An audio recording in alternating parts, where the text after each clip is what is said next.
सौनकादिक ऋषियों ने प्रश्न किया कि प्रभु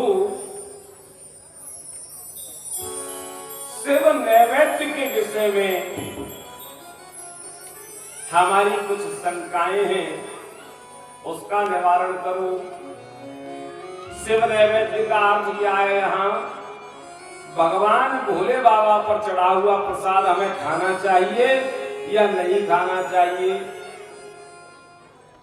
बहुत महत्वपूर्ण बात है। बहुत से लोग कहते हैं कि नहीं खाना चाहिए, बहुत से कहते हैं खाना चाहिए। तो शिव पुराण का क्या आदेश है? शिव पुराण का आदेश है कि शिवलिंग पर चढ़ाया गया नैवेद्य उनके गणों का होता है। शिवलिंग पर जो प्रसाद चढ़ाया जाता है वो उनके गणों का होता है। इसलिए कभी भी अपने हाथ से उठा करके वो प्रसाद नहीं खाना चाहिए। कभी भी शिवलिंग पर चढ़ा हुआ प्रसाद अपने हाथ से उठा करके नहीं खाना चाहिए। और मान लो हमें प्रसाद चाहिए और वहां पुजारी नहीं है, तब क्या करें? तो कहा कि उस प्रसाद को यदि हम शालिग्राम जी से स्पर्श करा दें और उसके बाद खाएं तो उसका कोई दोष नहीं है। भोले बाबा पर चढ़ा हुआ प्रसाद बिना पुजारी की आज्ञा के नहीं लेना चाहिए। और भगवान शिव का प्रसाद लें तो उसके खाने की विधि क्या है, कैसे खाएं? तो शास्त्र कह रहा है आगतम शिव नैवेद्य गृहीत्वा शिरसा मुदा।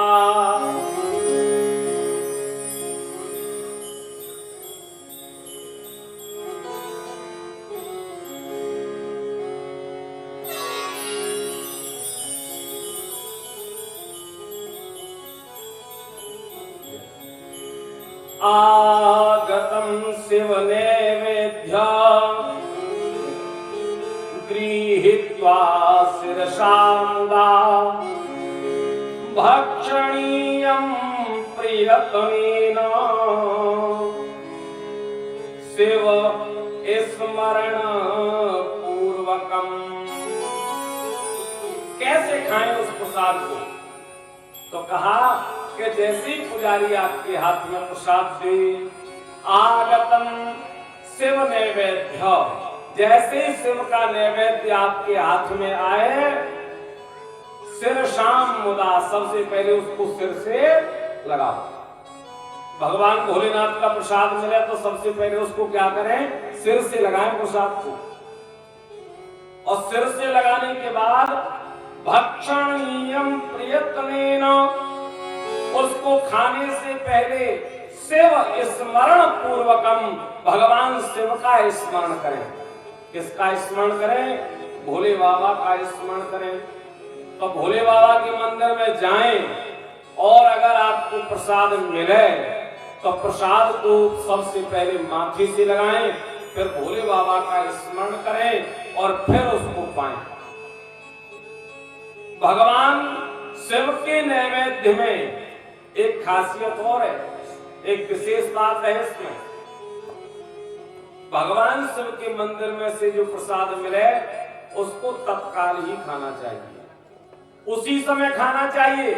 ये नहीं कि रख लें घर के लिए ले चले, नहीं, विलंब नहीं करना चाहिए इस प्रसाद में। नहीं तो क्या होता है? विलंबे पाप संबंधो भवते वही मानवः। विलंबे पाप संबंधो, विलंब करने से पाप लग जाता है। भगवान भोलेनाथ का प्रसाद रख करके नहीं लें, रख के ले जाएं घर खाएंगे, नहीं। भगवान भोलेनाथ का प्रसाद तुरंत ही खाना चाहिए, चाहे उसमें से थोड़ा सा अंश खाओ, लेकिन उस समय जरूर उसमें से नैवेद्य लेना चाहिए, ऐसा शिव पुराण का आदेश है। और स्नापयित्वा विधायेन यो लिंगम स्नपनोदनम् त्रिपिबेत 3 बार पीना है। त्रिपिबेत त्रिविधम पापम तस्येषातु विनश्यति। भगवान शिव को जब आप स्नान कराने जाएं, घर से लोटा लेके जाएं ना, 1 लोटा जल और सभी समस्याओं का हल है। तो जब लोटा लेकर के आप भगवान को स्नान कराने जाएं, तो स्नान कराने के बाद जलहरी में से जो जल निकले उस जल को 3 बार पिए। 3 बार जल पीने से पापों का नाश हो जाता है। उस जल को थोड़ा सा जरूर लें, उसी लोटे में ले लें थोड़ा सा जल और 3 बार उसमें से खुद आचमन करें। ये परम आवश्यक है, ये पापों का नाश कर देता है। सौनकादि ऋषियों ने भगवान से कहा कि हे प्रभु, ये बताओ कि बिल्व पत्र की क्या महिमा है। बिल्व पत्र की महिमा पूछ रहे हैं। तो बिल्व पत्र की महिमा बताते हुए कह रहे हैं, महादेवस्य स्वरूपो अयम बिल्वो देवेरपि स्तुता यथा कथंचिदेतस्य महिमा ज्ञायते कथम। बिल्व पत्र की बड़ी महिमा है। बिल्व पत्र की क्या महिमा है? बिल्व पत्र तो स्वयं भगवान शिव ही है। शिव में और बिल्व पत्र में कोई अंतर नहीं है। जैसे भगवान के 3 नेत्र हैं ना, ऐसे बिल्व पत्र में भी 3 नेत्र हैं। तो बिल्व पत्र में और शिव में कोई अंतर नहीं है। इसकी वंदना तो साक्षात देवताओं ने की है।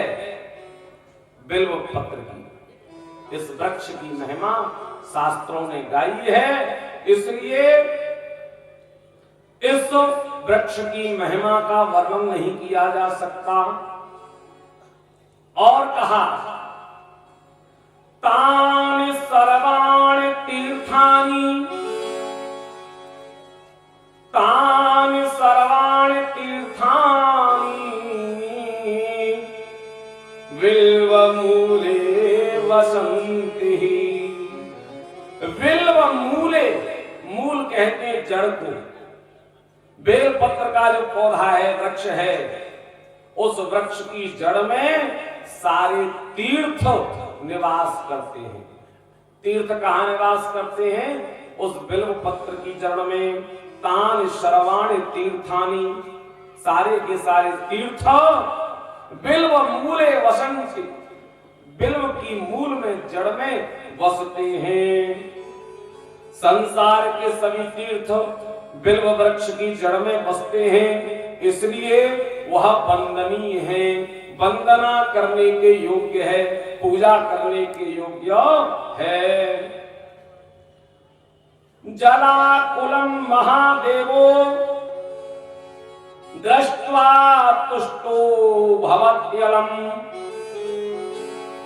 जब आप किसी बिल्व के पेड़ में जल देते हैं ना, जब बेल पत्र के पेड़ में आप जल देते हैं, तो जल देने से भगवान भोलेनाथ, मेरा भोला भंडारी बहुत प्रसन्न होता है।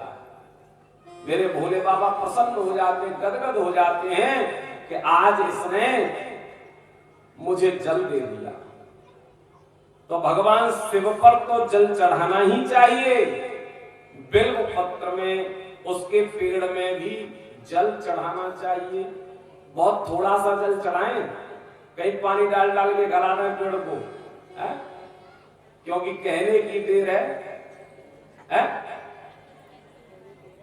कहने की देर है। बेल पत्थर के पास इतनी कीचड़ हो जाएगी कि वहां जा भी नहीं पाएगा आदमी। इतना नहीं, थोड़ा सा। भाई सब लोग चढ़ाएंगे तो थोड़े थोड़े से ही कल्याण हो जाएगा।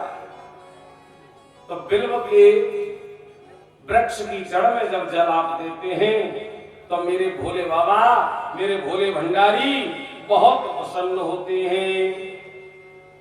और पूजयेत बिल्वमूलम् यो गंध पुष्पादिभिः नरः शिवलोकं वाप्नोति संतति वर्धते सुखम। बहुत सुंदर बात यहां पर कही कि बिल्व के मूल की जब आप गंध पुष्पादि के द्वारा पूजा करते हैं, पंचोपचार विधि से जब आप बेल के पेड़ की जड़ का पूजन करते हैं, तो ऐसा करने से आप सहजता से शिवलोक की प्राप्ति कर लेते हैं। बेल के पेड़ की जड़ का पूजन शिवलोक दे देता है, शिवलोक की प्राप्ति करा देता है। तो भोले बाबा की पूजा तो करें ही, कहीं भोले बाबा को जोड़ दे कला पहले बिल्व को ही देख लें, नहीं। भोले बाबा की पूजा के बाद बिल्व की पूजा है, तभी फल मिलेगा। कहीं आप सोचोगे पहले फल देख लें बाद में देखेंगे और कुछ है? नहीं, पहले भोले बाबा की पूजा और उसके बाद यदि कोई बिल्व की जड़ का गंध पुष्पादि के द्वारा पूजन करता है तो वह शिवलोक को प्राप्त कर लेता है। बिल्व मूले शिवरतम भोज्येत स्तु भक्तिता भक्षणीयम प्रयत्नेन, उसको खाने से पहले शिव स्मरण पूर्वकम भगवान शिव का स्मरण करें। किसका स्मरण करें? भोले बाबा का स्मरण करें।